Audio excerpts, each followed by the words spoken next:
Yung... Teka, ito hawak. Ayun mo. Sugar. Sige, lagay. Azukal na pula. Ano naman yan? Parang 1/4 na yan.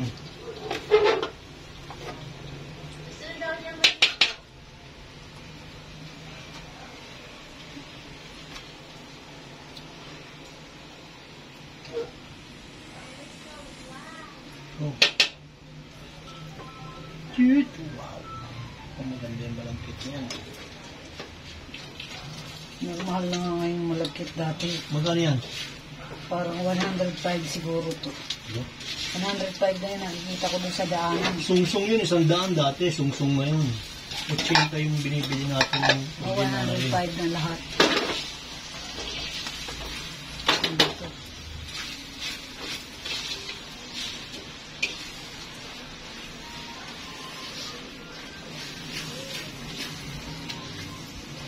Magtataka ko po kapatid doon, aradaghan ng langis doon.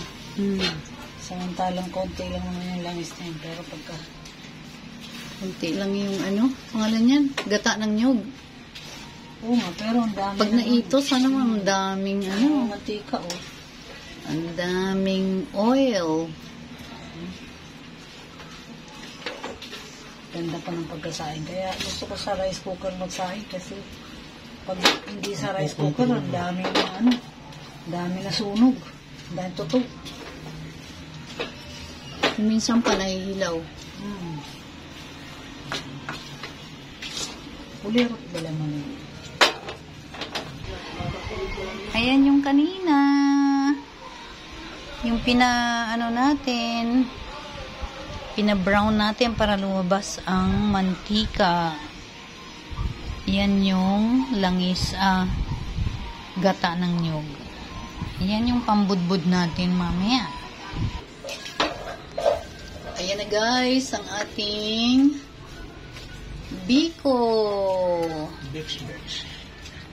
Yan. Maraming ano yan. Parang kulang pa ng ano pa. So, alima pala, hindi pa nagdagdag eh. Sige, lagay mo na. Alis ka na dyan, ako na Ano, kaya mo na yan. Ito, Yes! Ayan na siya. Ayan na yung biko. Walang tutong din, oh. Walang tutong. Wala nang tigas na kanin, oh.